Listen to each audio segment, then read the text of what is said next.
I had always believed that family meant support and warmth, but one day, in the most unexpected way, I found out they had been planning a celebration behind my back and hadn't even thought to hint at it to me. While they decorated the hall and rehearsed their toasts, I sat alone, shattered and hollow inside. But gathering the last of my strength, I decided to give them a surprise of my own, one they would remember forever, just not the way they had dreamed.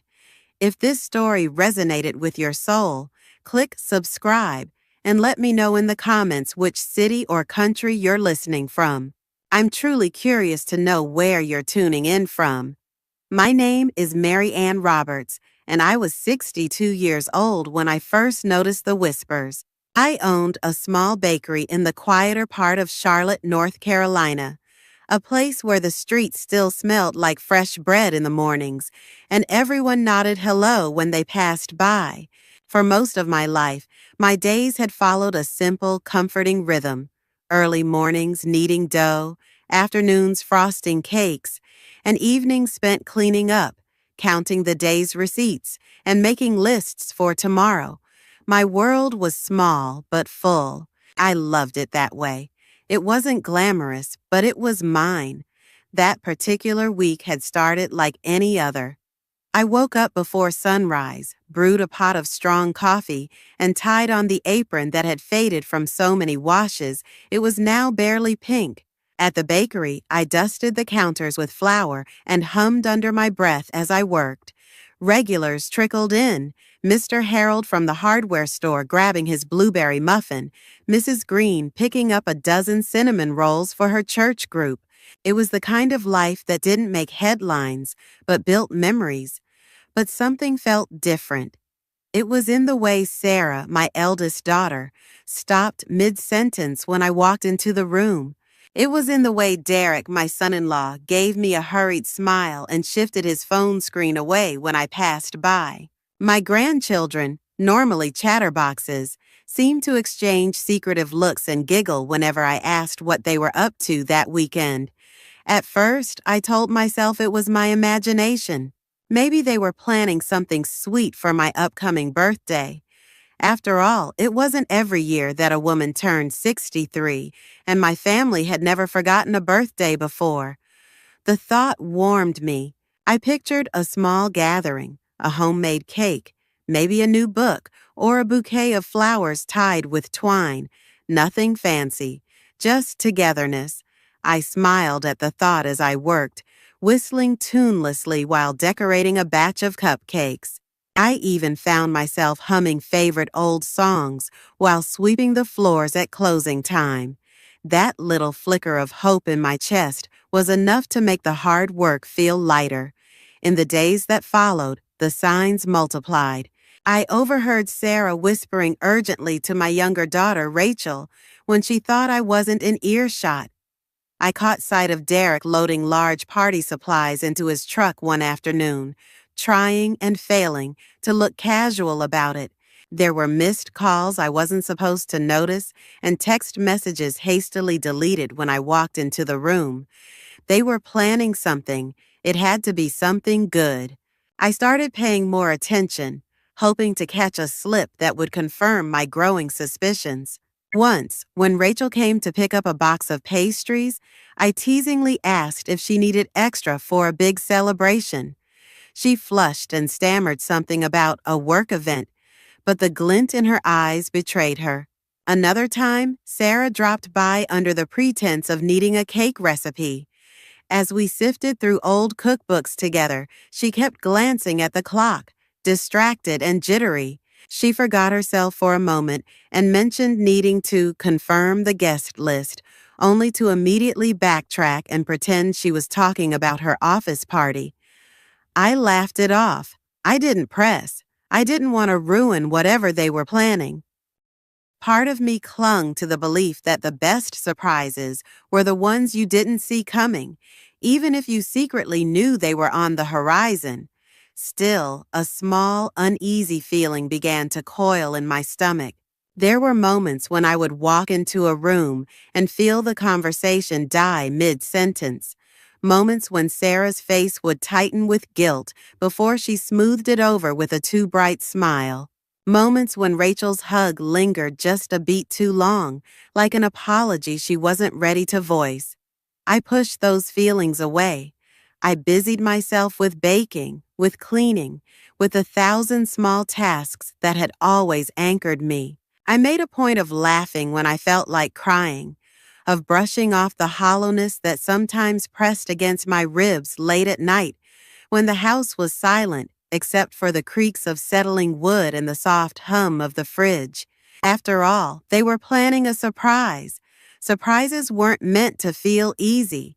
They were meant to be hidden, protected, revealed only when the time was right. Still, a voice deep inside me, the part of myself that had survived disappointments I never spoke about, whispered that perhaps I should prepare for more than one kind of surprise. Perhaps this time the celebration wouldn't come wrapped in ribbons and laughter. Perhaps it would come disguised as something else entirely.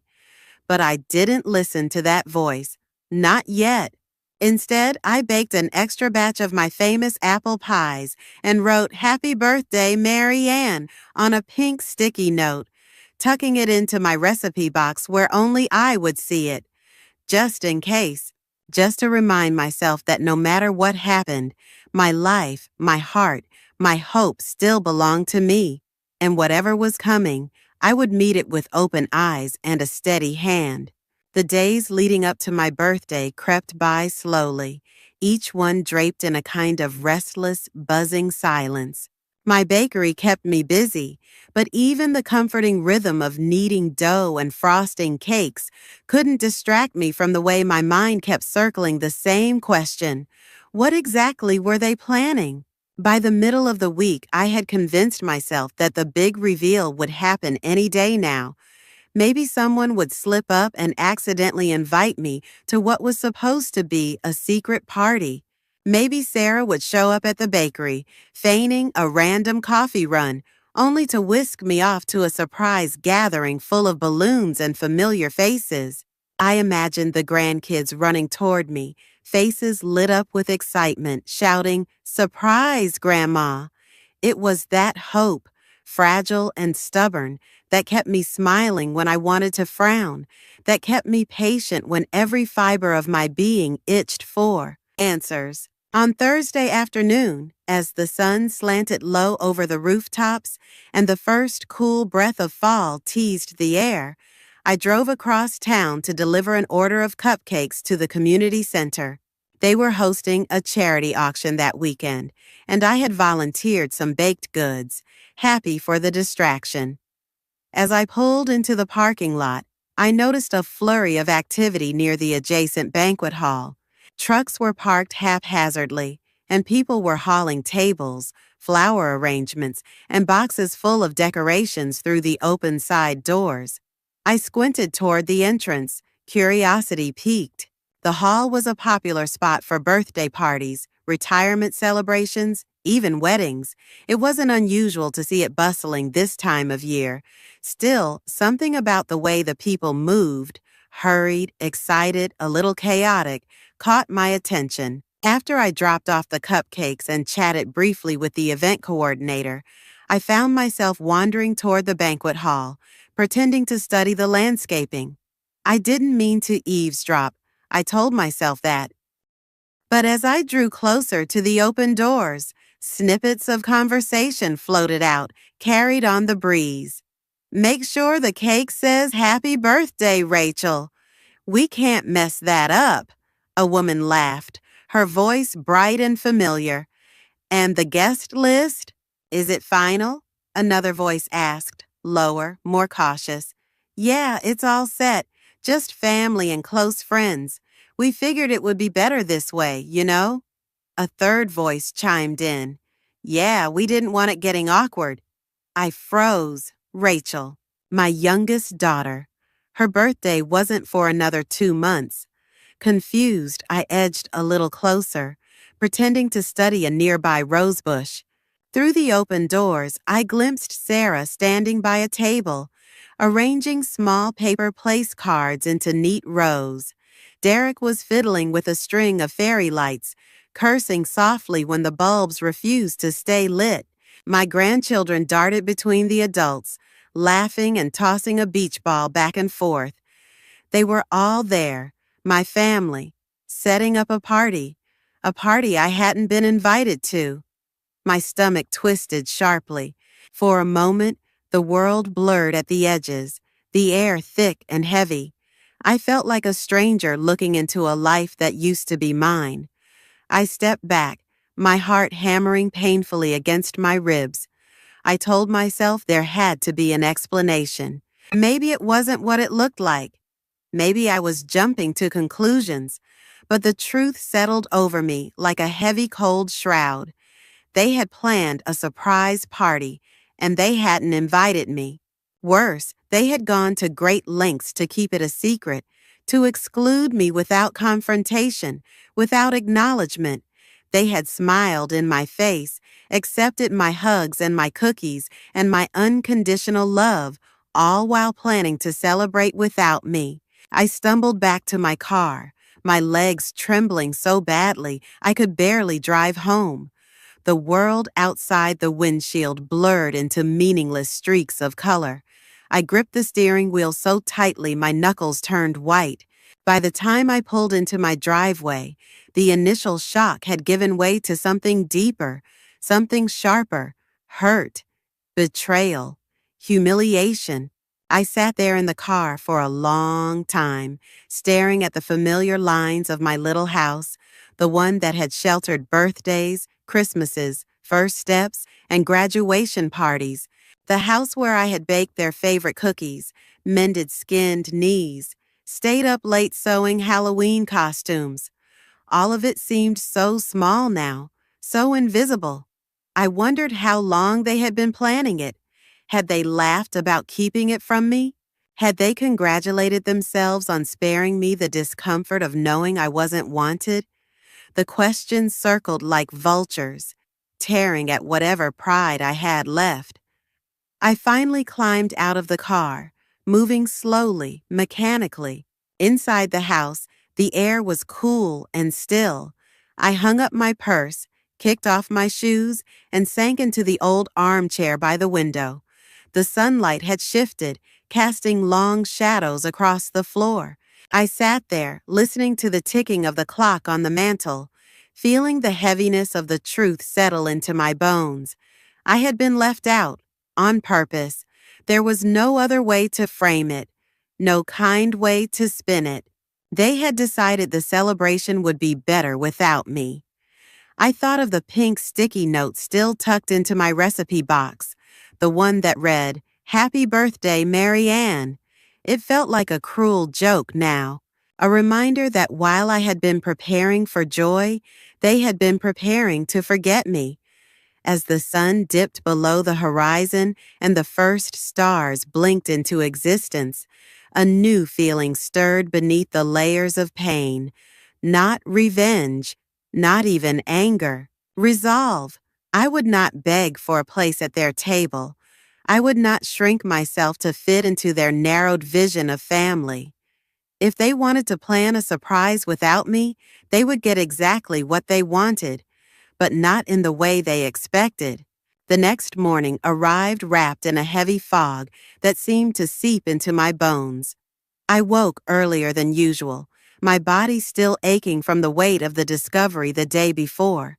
The house felt different somehow, larger and emptier, like it had expanded overnight to remind me just how alone I truly was. I moved through the familiar motions of my morning routine: brew the coffee, feed the cat, water the plants, but everything tasted and felt a little off, a little hollow. I sat at the kitchen table, my hands wrapped around a chipped mug, and stared at the calendar pinned to the wall. My birthday was circled in bright red ink, just 2 days away. A note from Rachel was still stuck beside it. "Save the weekend, Mom. Big things coming." I traced the letters with my fingertip, feeling a bitter smile creep across my face. Big things indeed. As I sipped my coffee, I thought about the party preparations I had witnessed, the way they had gone about it, the way they had hidden it. It was not just the fact that I had been excluded that hurt. It was the deliberate secrecy, the pretense, the casual cruelty of it all. And it wasn't just about a party. It was about what that party symbolized.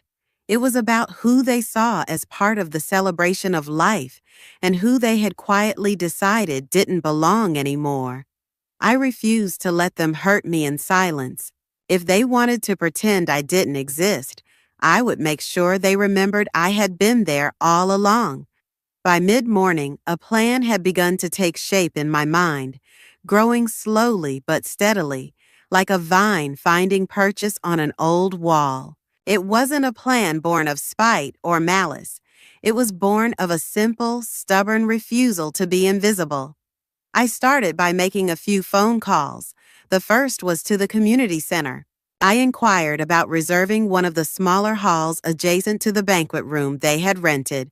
As luck, or perhaps fate, would have it, the room was still available. I booked it immediately, giving my name and telling them I would handle the decorations and catering myself. Next, I called a few friends, not the ones who always seemed too busy, not the ones who only called when they needed something. I called the people who had shown up for me without fanfare, the ones who had sent handwritten cards after Harold's funeral, the ones who had dropped off casseroles when I had pneumonia last winter.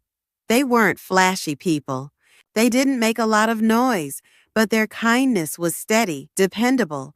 Every person I called accepted the invitation without hesitation. "What's the occasion?" one of them asked, laughing. "Life," I answered simply. "Just life." After hanging up, I got to work. I pulled out the old box of decorations from the hall closet, the same box I used to decorate for birthdays and anniversaries. I found strings of fairy lights, faded but still twinkling when plugged in. I dusted off a banner that read, "Celebrate Every Day," in bold, cheerful letters. It was perfect. I baked all afternoon. The warm, sweet smell of vanilla and cinnamon filled the house, pushing back the heaviness that had settled in my chest. I baked sheet cakes and batches of cookies, enough to feed a small army.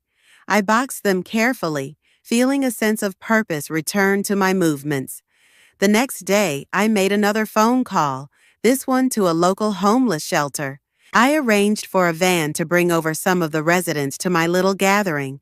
If my family didn't think I was worthy of celebrating, then I would celebrate with people who knew the true value of kindness and company. By the time the evening of the party arrived, I was exhausted but strangely exhilarated. I dressed simply in a blue dress Harold had always liked and pinned a small brooch to the collar. I loaded the car with cakes, decorations, and folding chairs. I drove to the community center with the windows down, letting the cool night air whip through the car and clear away the last lingering traces of sadness. When I arrived, the banquet hall next door was already bustling with activity.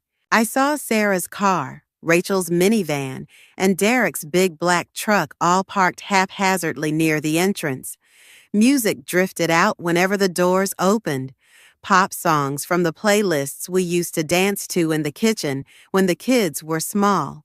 I didn't linger. Instead, I made my way to my own room, where a few of my friends had already gathered, smiling and waving as they helped unload the food and set up the tables.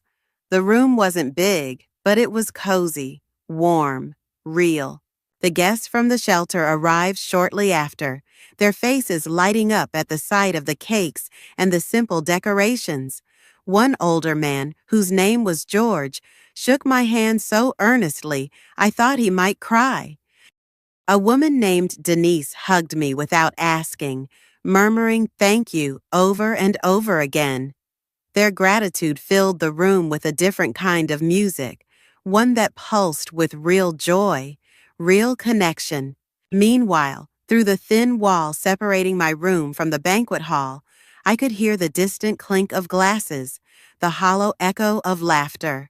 At one point, Sarah's voice carried over clearly as she gave a toast, thanking everyone for being part of such a special day. I smiled to myself and raised a plastic cup of punch in a silent salute to no one in particular. They had planned a surprise without me, but I had given myself something better, a celebration of life that didn't require permission, a celebration that wasn't about appearances or obligations, a celebration that was mine. And it was just getting started. When the last of my guests had left and the room had emptied, I stood alone in the soft hum of the overhead lights, listening to the lingering echo of laughter and clinking cups. The folding chairs were stacked neatly against the wall, the tables wiped clean of cake crumbs and punch spills.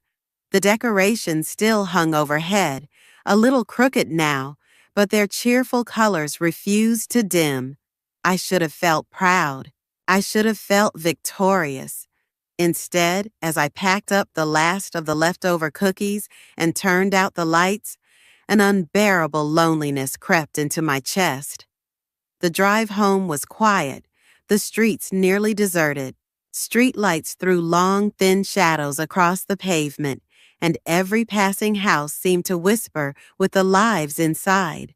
Lives filled with family dinners, shared laughter, the easy comfort of belonging. I drove slowly, unwilling to reach the emptiness waiting for me at the end of the trip. When I pulled into my driveway, the house stood dark and silent, a black shape against the cloudy night sky. I sat behind the wheel for a long moment, gripping the steering wheel with numb fingers. Part of me wanted to stay there, suspended between one place and another, but eventually, habit won out. I gathered my things and made my way up the front steps, each one heavier than the last. Inside, the air was cool and still. The clock on the mantel ticked in the darkness, each second a sharp reminder of how much time had passed, how much had been lost. I dropped the bags onto the kitchen counter and leaned against the edge, suddenly too exhausted to move. My knees buckled and I slid down to the floor, my back pressed against the cabinet doors, the cold tile seeping through the thin fabric of my dress. And there, sitting on the kitchen floor of the house I had built, loved, protected, and preserved for decades, I finally let the tears come. They came in a slow trickle at first, a hot sting at the corners of my eyes. I wiped them away angrily, ashamed even in my solitude, but the harder I fought them, the stronger they grew, until the dam broke completely and I was sobbing in great heaving gulps that shook my entire body. I cried for the years I had given without hesitation, the holidays spent cooking and cleaning while others enjoyed the fruits of my labor. I cried for the birthdays I had planned with painstaking care, the late-night phone calls answered without complaint, the endless sacrifices that had been so easily forgotten. I cried for the woman I had been, the woman who had believed that love, given freely and without condition, would somehow be enough to ensure her place in their hearts. I cried for Harold, too, for the quiet strength of his hand on mine, for the way he had always seen me even when I could no longer see myself. I cried because he wasn't there to wrap me in his arms and tell me that everything would be all right, that I was enough, that I was loved. The sobs tore through me until I was emptied of everything but breath and exhaustion. I pressed my forehead to my knees, rocking gently, the way I had rocked my babies when they were small and afraid. Eventually, the tears slowed. My breathing evened out.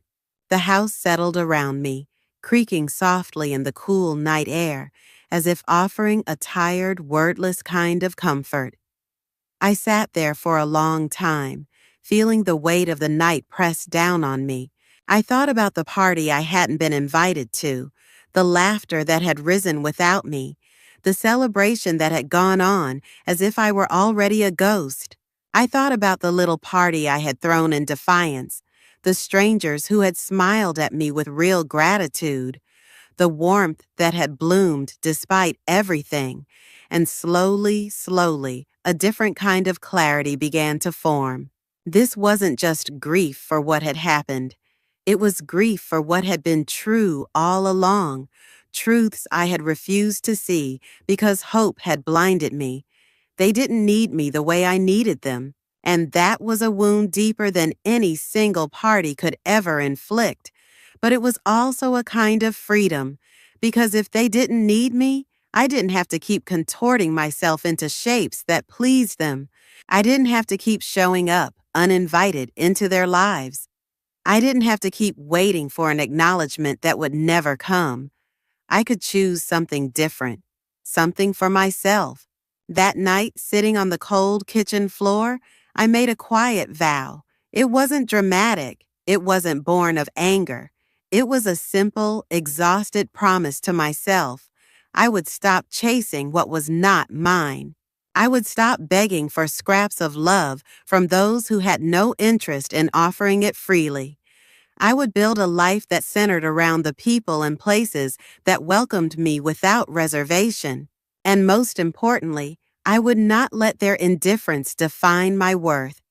When I finally pushed myself to my feet, my body aching, I moved slowly through the house, turning off lights, locking doors. I climbed the stairs to my bedroom and changed into my softest nightgown. I climbed into bed, pulled the quilt up around my shoulders, and closed my eyes. The sadness was still there. It would be for a while. But underneath it, like a tiny ember refusing to die, was something stronger, something waiting to catch fire. Tomorrow would come, and when it did, I would meet it as a woman who had wept. Yes, but also as a woman who had survived. When I woke the next morning, the heaviness from the night before still clung to me like damp clothes, but somewhere beneath it, a stubborn clarity had taken root.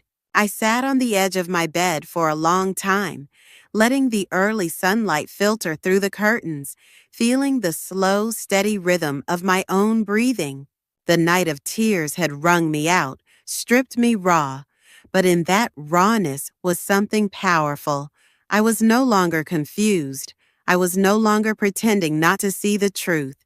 They had left me out, deliberately, and now it was my turn to choose what came next.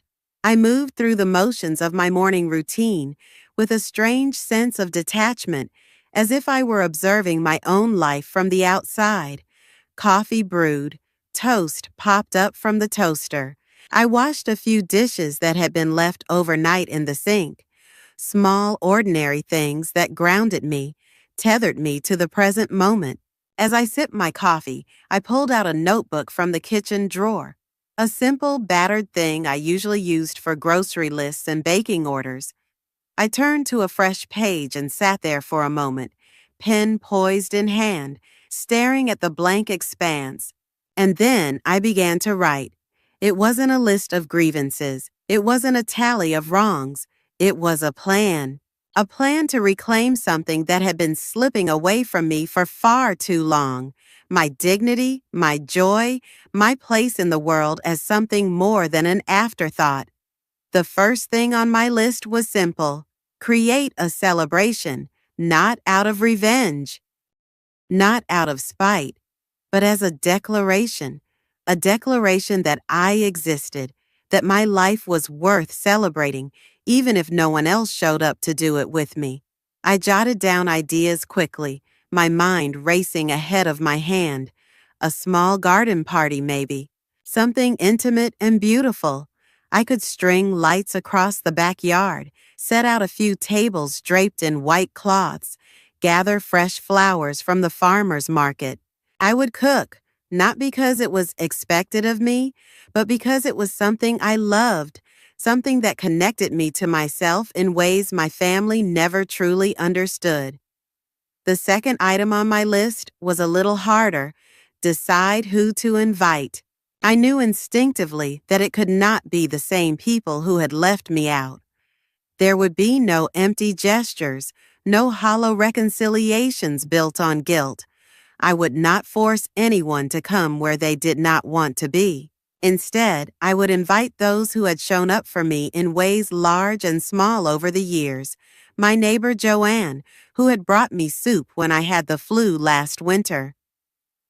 Mr. Alvarez from the hardware store, who always remembered to ask about my bakery even when he was just picking up nails and paint.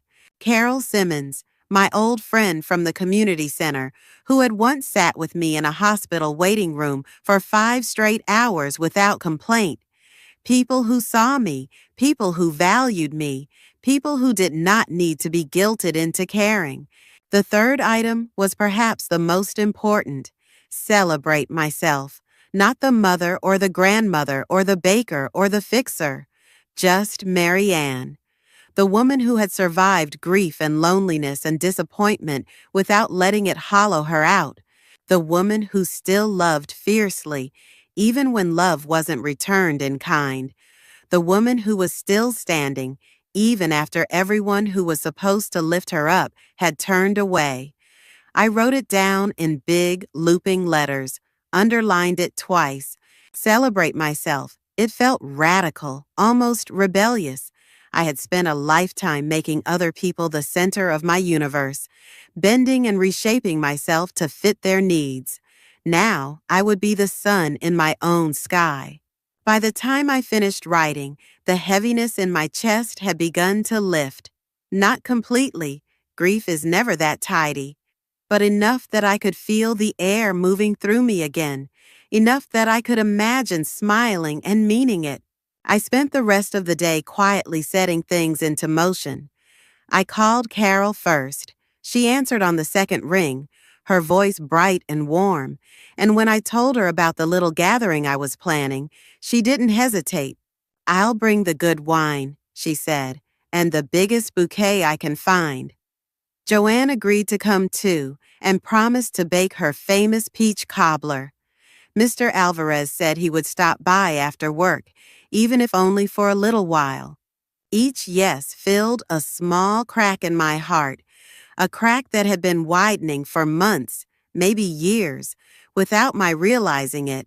I ordered a few simple decorations online: paper lanterns, fairy lights, a banner that read, "Here's to new beginnings." I placed a catering order for a few dishes I couldn't easily make myself, giving myself permission to enjoy the evening without being trapped in the kitchen.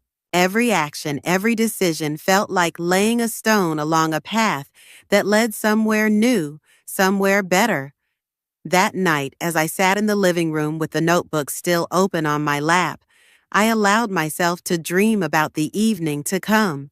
I pictured the glow of the lanterns, the sound of quiet laughter drifting through the warm summer air, the taste of sweet wine and homemade pie. I pictured faces that looked at me, not with obligation or pity, but with real affection. And for the first time in a long time, I felt excited. Not because I was trying to win anyone back, not because I was hoping to prove anyone wrong, but because I was doing something for me, because I deserved it, because even if no one else ever truly saw me the way I wanted to be seen, I would not let that diminish my own vision of myself. I closed the notebook, set it carefully on the table, and turned off the light. Tomorrow, I would hang the lanterns. Tomorrow, I would set the table. Tomorrow, I would celebrate the life I had built, the woman I had become, and the future that still waited for me with open arms. The morning of the party arrived soft and golden, the kind of morning that hinted at the promise of something new even before I stepped outside.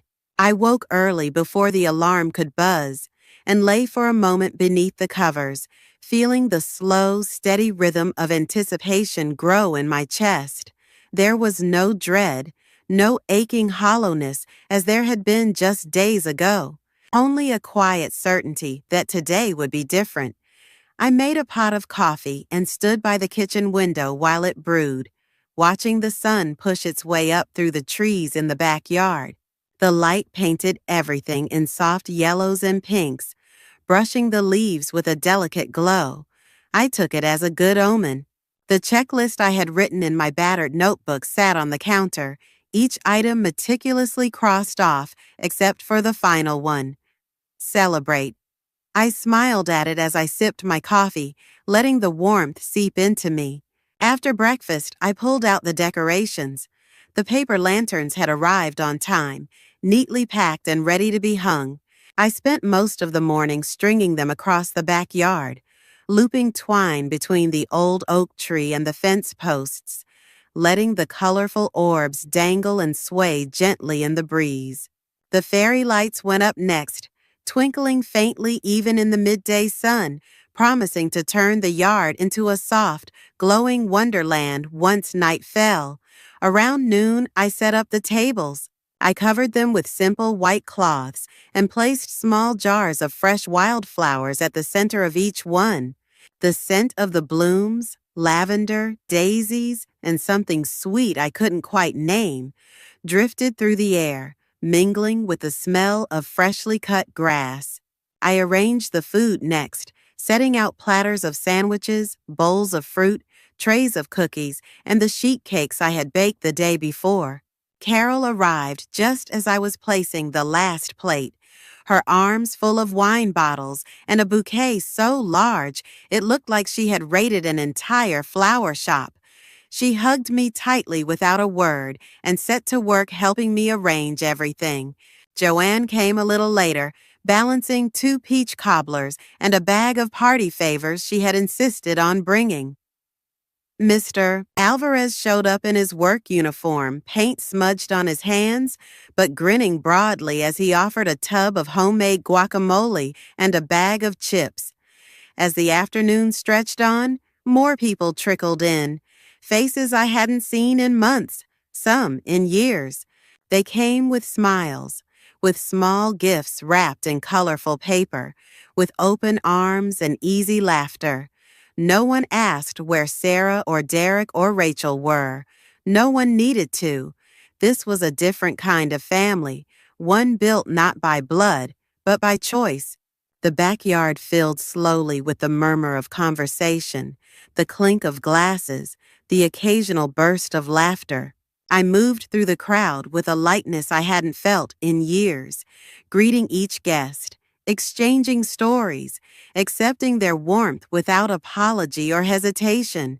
As the sun dipped lower in the sky and the lanterns began to glow against the deepening blue, I felt a hand on my shoulder. It was Carol, holding out a glass of wine and smiling that knowing, mischievous smile she had always worn when we were young and reckless.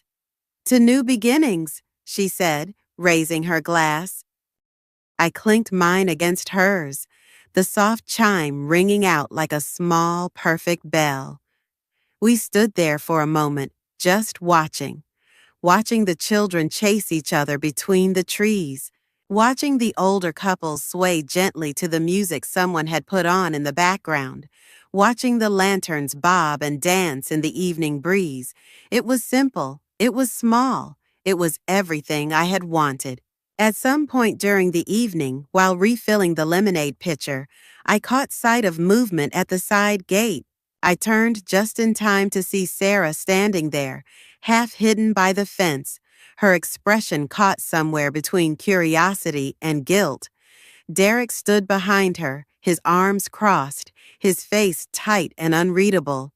Rachel hovered near the sidewalk, fiddling with her car keys, casting furtive glances toward the laughter and lights spilling from the yard.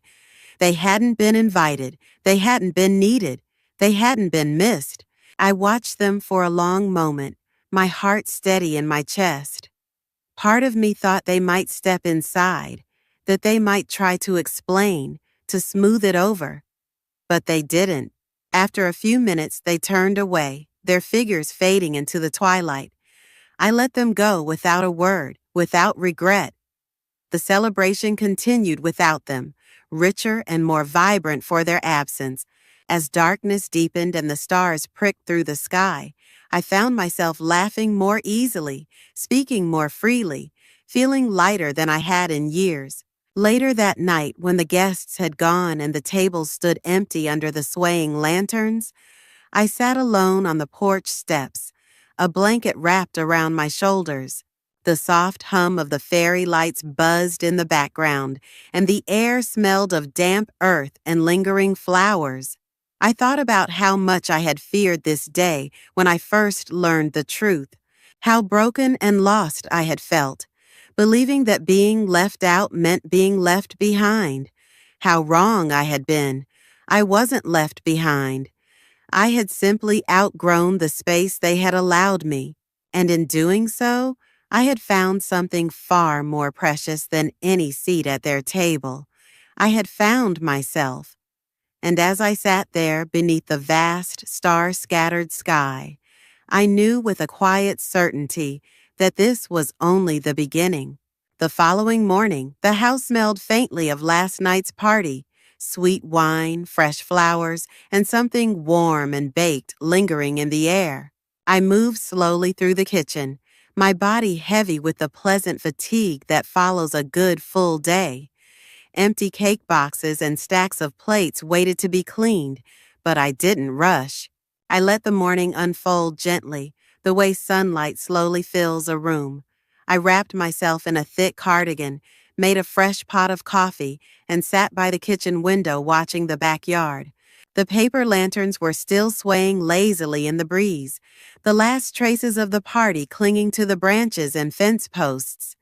It looked beautiful in the morning light, a little worn, a little chaotic, but filled with memory.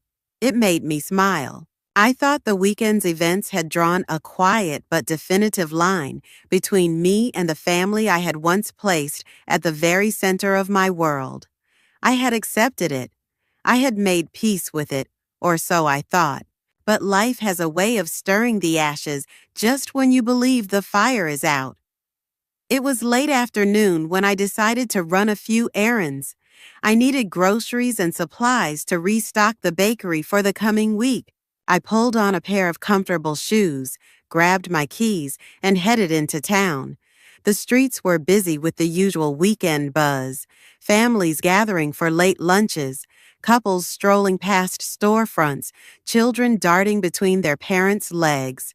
I had just finished loading a bag of groceries into my car when I heard someone call my name. The voice was hesitant, uncertain, but achingly familiar. I turned, and there was Rachel, standing a few feet away, holding a coffee cup in one hand and nervously twisting the strap of her purse with the other. For a moment, we simply stared at each other, two women separated by more than just a few feet of asphalt. There was an awkwardness between us, thick and clumsy, like a poorly patched quilt where the seams no longer held. I offered a small, cautious smile. It was all I could manage. Rachel stepped closer, her eyes wide, her mouth opening and closing as if searching for the right words. I didn't expect to see you here, she said finally, her voice too bright, too brittle. I shrugged, non-committal, just picking up a few things.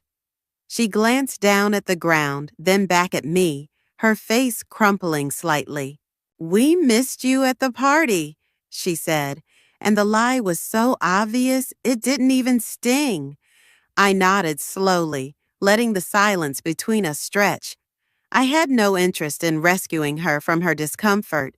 Rachel shifted from foot to foot, visibly struggling. "Sarah, she didn't mean to. I mean, it just sort of happened. It wasn't supposed to be." Her voice trailed off, tangled in the mess she couldn't untangle. I watched her, feeling a surprising swell of pity.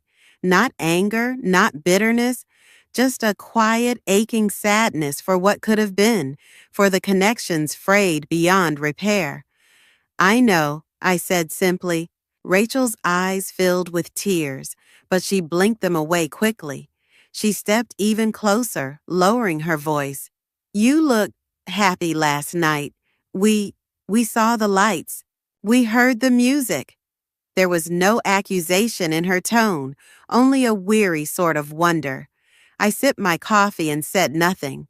Rachel bit her lip. "I guess we didn't realize. I guess we thought you needed us more than you did." It wasn't an apology, but it was the closest thing to the truth she had ever given me. I could have told her how much it had hurt.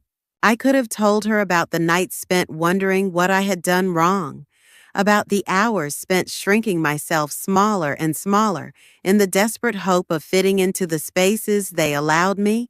I could have unspooled the whole ugly, aching story between us, but I didn't. Instead, I simply said, I needed myself more.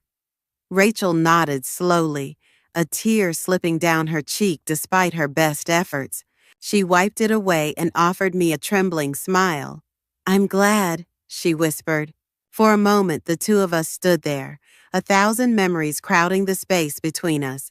Birthday parties and Christmas mornings, scraped knees and late-night talks, laughter and tears and the unspoken love that once had seemed so unshakable. And then, like a page turning in a book, the moment passed. Rachel stepped back. Maybe sometime we could have coffee? She asked, her voice tentative. I met her gaze steadily. Maybe. It wasn't a promise. It wasn't a door swinging wide open. It was a crack, a small one, enough for a sliver of light to slip through if she chose to step into it. We said our goodbyes, awkward but genuine, and I watched her walk back down the sidewalk, her figure small against the afternoon sun. I stood there for a while, feeling the warmth of the coffee cup seep into my palms, feeling the steady beat of my heart against my ribs. I had survived the loneliness. I had survived the betrayal. And I had survived the fragile hope that sometimes still tried to take root where it didn't belong. This meeting hadn't changed the past. But maybe, just maybe, it had changed the future. If not for us together, then at least for me. I climbed into my car, started the engine, and pulled away from the curb, the road stretching out ahead of me, wide and waiting. When I returned home that evening, the sky was painted in soft shades of pink and gold, the sun sinking slowly behind the rooftops, casting long shadows across the street. I pulled into the driveway and sat for a moment with the engine idling, watching the world settle into its quiet evening rhythms. A man walked his dog across the street, the leash slack between them. A mother called her children in for dinner from a porch 2 doors down.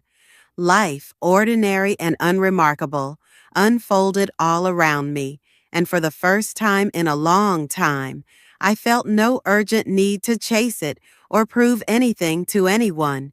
I turned off the engine, gathered my groceries, and stepped into the house. The scent of fresh flowers still lingered faintly in the air, a leftover whisper of last night's celebration.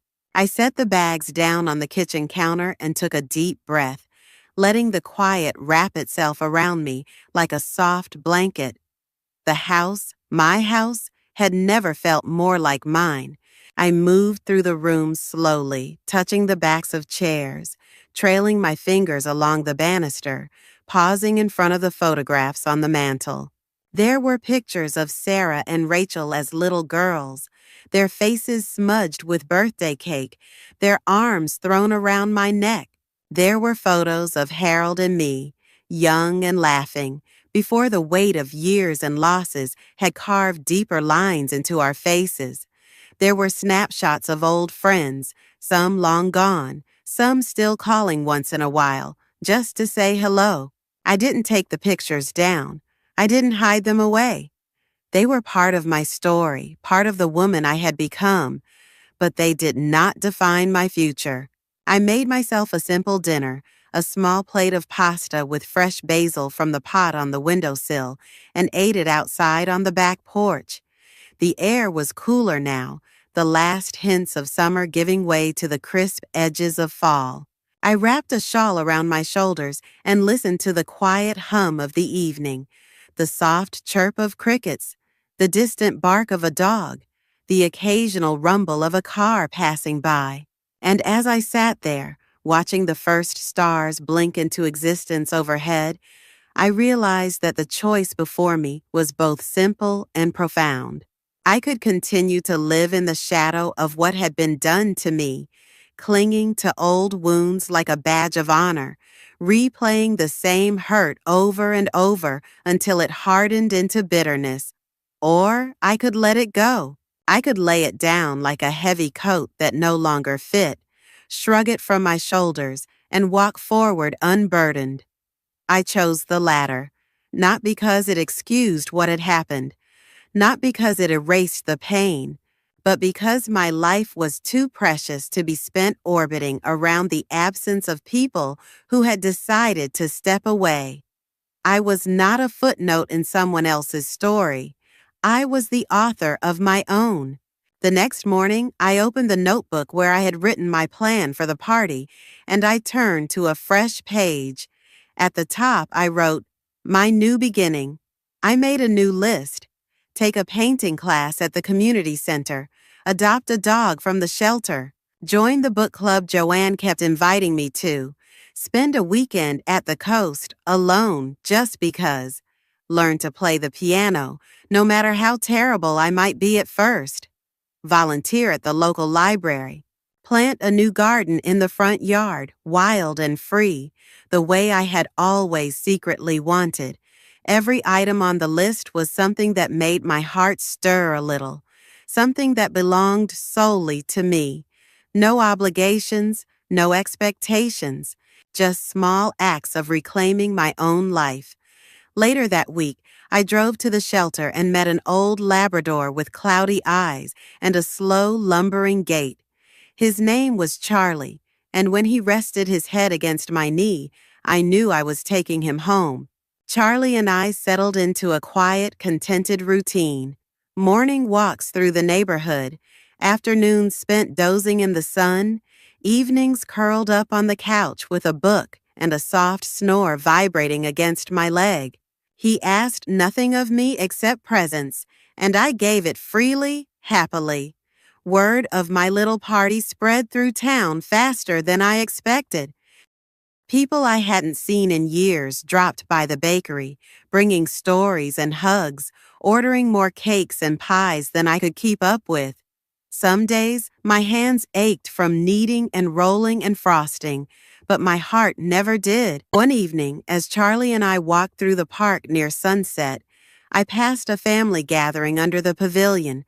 Laughter floated through the air, the smell of barbecue and sweet tea lingering like perfume.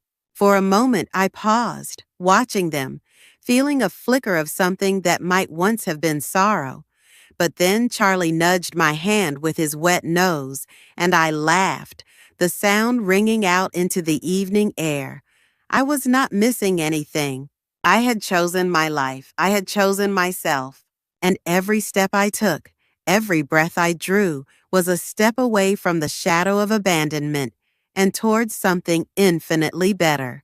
A life built not on duty or expectation, but on joy, honesty, and the quiet, fierce love I had finally learned to give myself. As the stars began to wink into the sky above us, Charlie and I kept walking, the path stretching wide and welcoming before us.